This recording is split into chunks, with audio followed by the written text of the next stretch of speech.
Zdravím lidi u nového videa, a to z Pokémon Fire Red Challenge dohrát hru jenom s elektrickými Pokémony. Jenom čistě dohrát, žádný, že budu tam jakože sbírat Pokémony a tak. Takže to je, čím bych asi začal. Taky bych chtěl říct, do prvního gymu budu používat jiný typ druhu Pokémonů, konkrétně nějakého startera, a to z jednoho důvodu. S Pikachuem bych první gym neporazil. Takže bych mohl říct, že by to startlo nějakého toho prvního gymu, kdyby to mělo jít. No.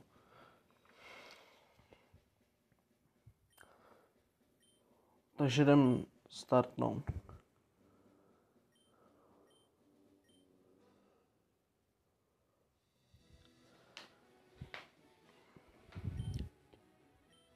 Takže naším prvním Pokémonem, jak můžeme asi hádat, bude Pikachu, protože jiný nejde. Tak doufám, že se aspoň jako podaří, no. Tak, budeme určitě kluk a naše jméno bude, jak se jmenuje můj kanál, a to je Cheesebu. Takže to tam jdem naklikat.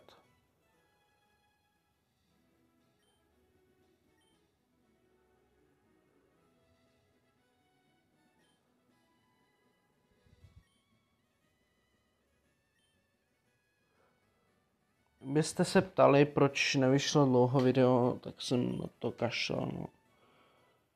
Ne, prostě jsem byl línej to natočit a dokopat se k tomu. Našemu soupeřovi bychom mohli dát třeba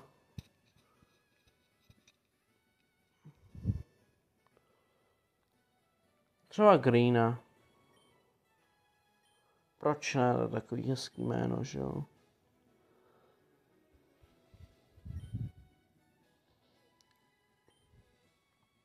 Tak. A jdem se do toho pustit.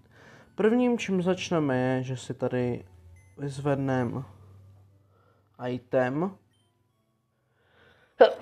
Pardon. A withdraw.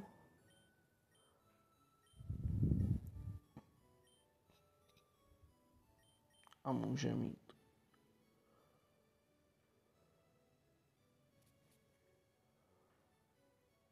Ha. Tuhle hru jsem začal hrát pod asi jako zase dlouhý době znova. Takže mě to jako nějak začalo bavit pro třeba tu sérii, co jsem jako natočil, když jsem si vzal toho Bulbasauru, už ani nevím, o co šlo. Tak to už ani jako nebudu nějak znova jako rozehrávat a tak. A to z jednoho důvodu nechci prostě, no.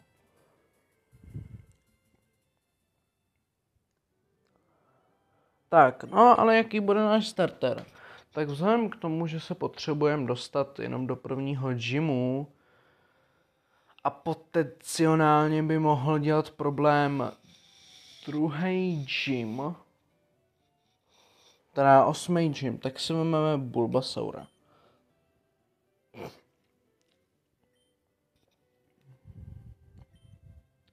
Ano, mohl bych si vzít i Squirtla, ale nechci, protože ho mám v mý rozehraný hře, takže tak.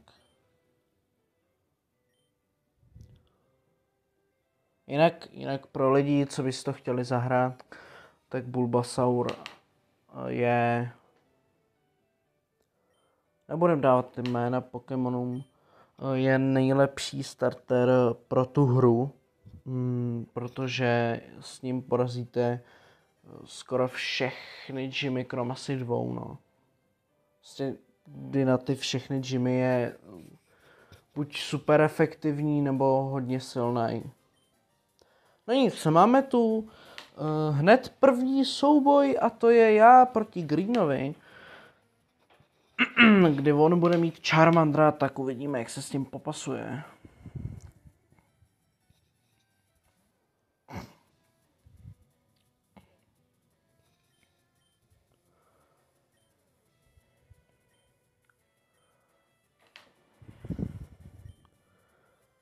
No lavinu. No jasně, tyhle ty blbosti nepotřebuju.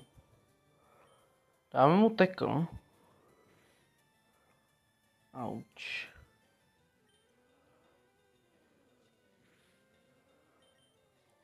Tyjo. Další tackle. Během třeba této hry vám jako můžu třeba i říct jako nějaký dobrý místa na expení při hraní. Tady třeba nejlepší bude, myslím, že ten Forest. Protože tam je šance, že potkáte... Oh no! Já to prohrál. No nic, vrátíme se k tomu, co jsem chtěl říct. Je tam šance, že potkáte to lepší Pokémony, Kakunu a Ježkovi. Teďko nevím koho a z těch jsou dobrý XPčka, docela i dobrý levely. Ne, počkej, já jsem řekl, že to budeme hrát s elektrickými, jo. Takže už jsem to chtěl hrát s vodními, ale to nevadí. Tak. Tady tu lokaci projedeme rychle. A to z jednoho důvodu. Ztratil bych na tom strašně času, no. Třeba na cestu nazpátek jako můžem pomalým tempem. Ale bolí to, no.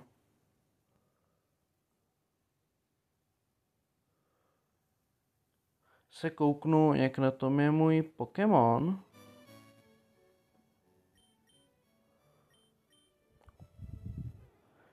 Timid.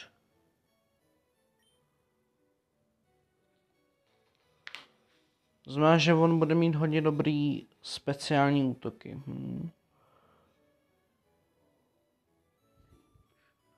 OK.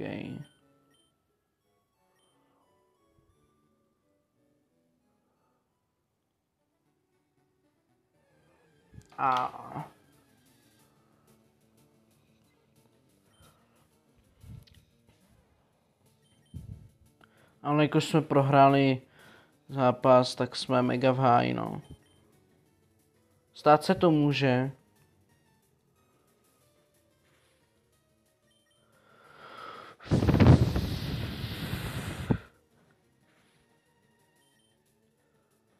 Tak, dobrý, máme XPčka.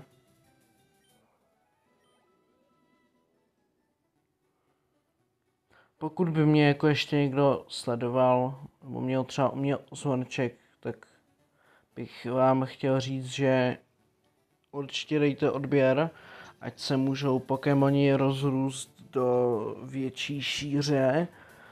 Zvoneček, aby vám neuteklo video, kdybych se náhodou řekl, že po 3 letech nebo po kolika vydám nový video.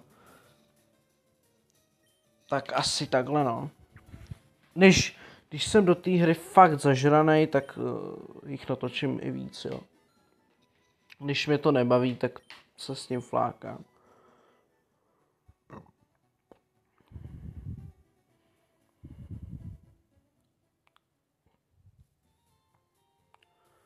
Tak, tady se samozřejmě vyléčíme.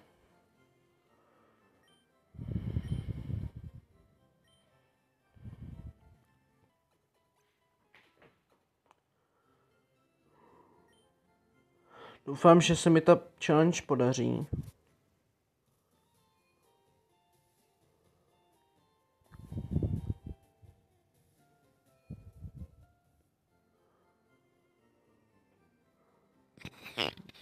Ale asi se jako nebudem zaměřovat ani tolik na, na to, abychom někomu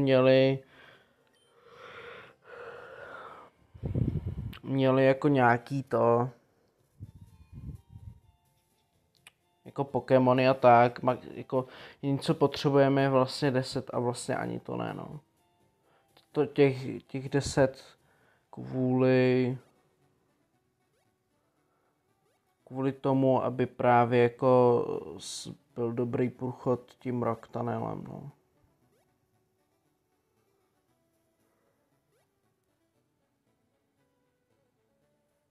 Super.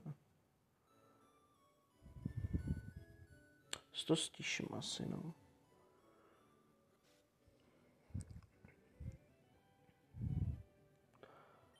Tak, dostaneme Pokédex.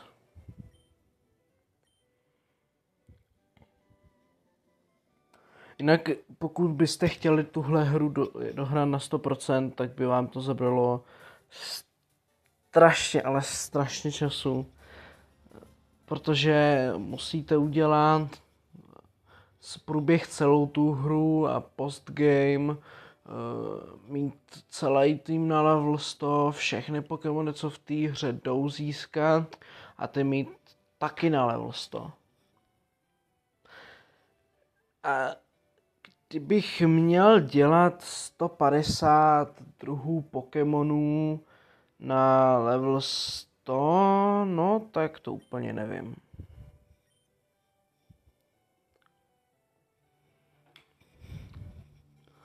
Ale já se o to pokusím.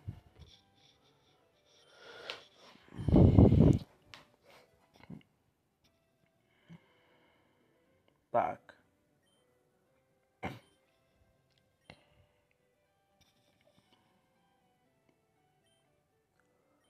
A jdeme ve chvilku.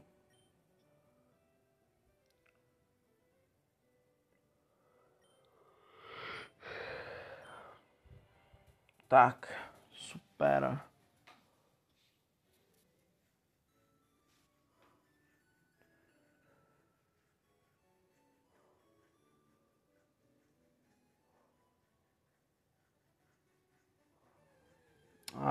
Škoda. No nic, tohle skipnu.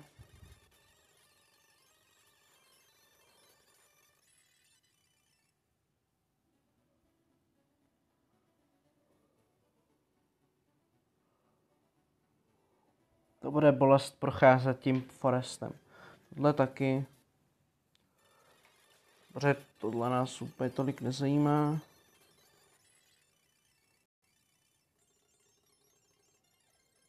Jo, pardon.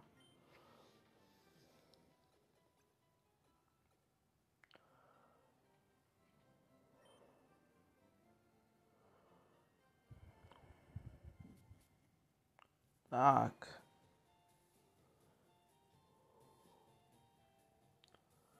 Tady si vyzvedneme poťák. Jinak třeba jako už v těchhle z těch prvních lokací do toho foresta můžete najít celá dost silných Pokémonů. Tak samozřejmě vašeho startera. Když půjdete sem doleva, tak tam bude Monkey. A myslím, že i Spearow, což jsou dva silní Pokémoni. A k tomu třeba jako dočasně, třeba Beedrill a tak. Pak už se v těch pozdějších fázích vám tolik nevyplatí. Okolo nějaký toho 6. gymu, no. No nic, tak, tady to skipnem, protože to je učení, jak se chytají Pokémoni. A to je úplně ta nejzbytečnější věc. Můžeme pokračovat.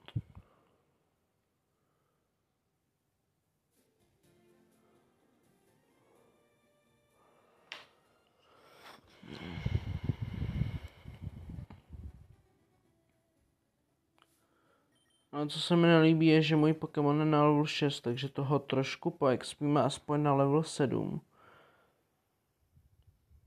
Že v tomhle se ho jako bude potřeba, aby byl nějaký silnější a tak.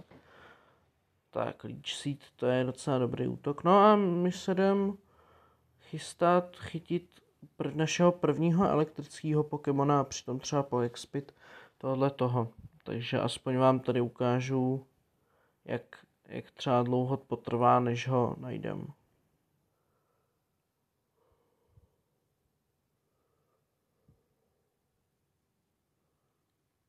Jo, třeba když jsem dělal první sérii, tak jsem taky jako pozastavil nahrávání a šel expit ty Pokémony, tak to třeba taky trvalo jako docela dlouho. Koukám, že to nacházím jako docela vysoký levely a to je právě to, že je to docela dobrá lokace na začátek, no.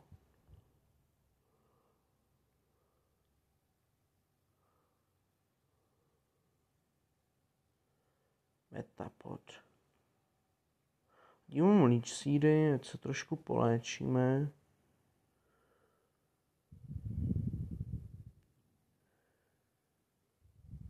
Tak.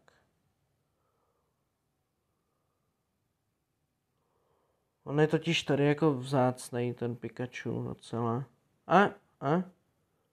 Tak se nám ho třeba podaří chytit. Takže to dáme na normál. Hodím mu další tekl. A budeme... Pak nic. I to se stává. Jsem takhle dvakrát potkal shiny Pokémony. Nebo jednou legendárního a jednou shinyho. Tak se mi takhle jako párkrát stalo, že jsem je omylem zabil, no. Ten legendární to byl nějaký hře na Robloxu. Tak, tady budeme snižovat tok a vrátíme se na to, abychom se trošku poléčili. Respektive doplnili útok.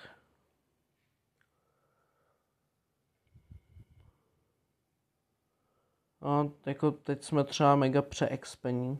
Tady, level 10. Level 20 tam nás ty Pokémoni budou poslouchat, no.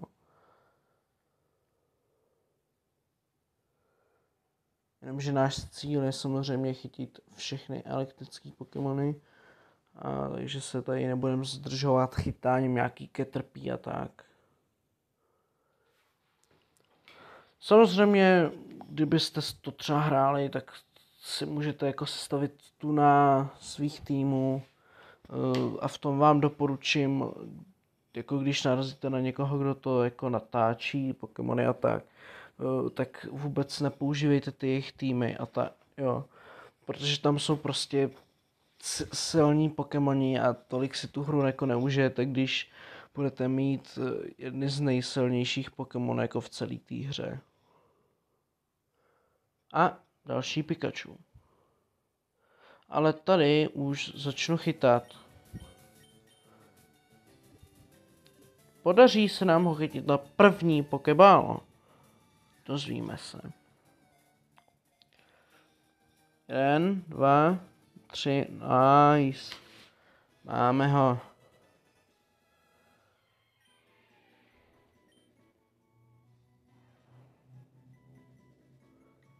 A nebudeme mu dávat nickname. No ale já to tady stopnu a lehce ho poexpíme. Takže. Jsem zpět, netrvalo to ani 10 minut. Mám ho na level 10, takže je čas se vrhnout na Garyho.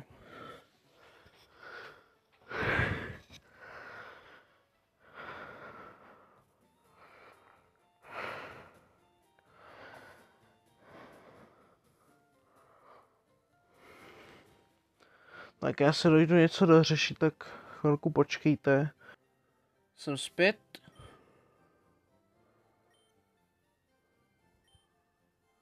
A dobrý. Jenom chci podotknout, že ty hlavní, jako prostě, že dohrát, prostě budu používat i jiný Pokémony. Třeba na to, abych dostal zbytek těch elektrických, tak budu potřebovat surf a vodního Pokémona. A to je, že Zapdos, který ho budu potřebovat, se nachází v jedné té části a tak, no. Ale my tu máme zápas s Greenem. Stejně tak jako budu používat Fly a možná jako tu elitní 4, že jako budu potřebovat na ní toho Bulbasaura. To znamená, že prostě ano, chci primárně použít elektrické Pokémony, ale prostě proti Geodudovi, teda Onyxové, tady těm Pokémonům to prostě neustojím, no.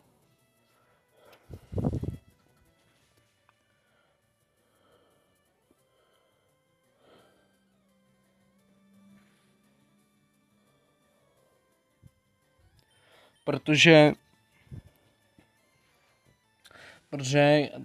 pokud ten elektrický Pokémon bude mít jiný útok než elektrický, to znamená, že třeba já nevím, že by mohl mít Dick, ta DIG, nebo třeba Rollout a tady ty věci, kterým bych mohl potenciálně porazit ground typy, tak by byla jistá šance, že bych nemusel používat žádnýho jinýho Pokémona než elektrického. Ale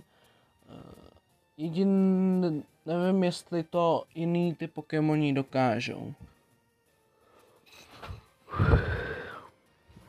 Protože jako vím, že asi 2 budu moct použít na rock typy a tak, no.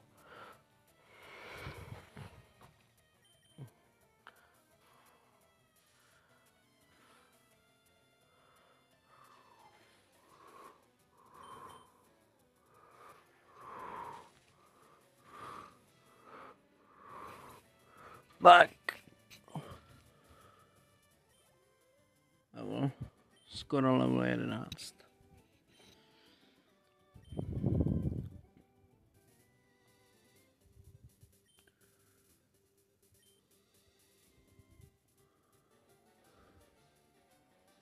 Co je, jo, nic.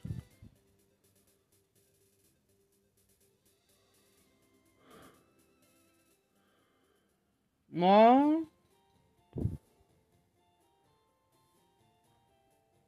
S tímhletím soubojem bych se s váma rád rozloučil. Doufám, že vás to tolik nenudilo. Jestli jo, tak dejte vědět. A pokud budete stát o další díl, tak palcem nahoru nebo komentářem chci další díl a tady to mi dáte vědět, že bych se úplně na to vyfláknout nemusel. Tak budu rád za nějaký vaše zapojení a tak. Takže já děkuji za sledování. Děkuji, že jste to zhlídli takhle do konce. A doufám, že u dalšího pokračování se uvidíme. Čus.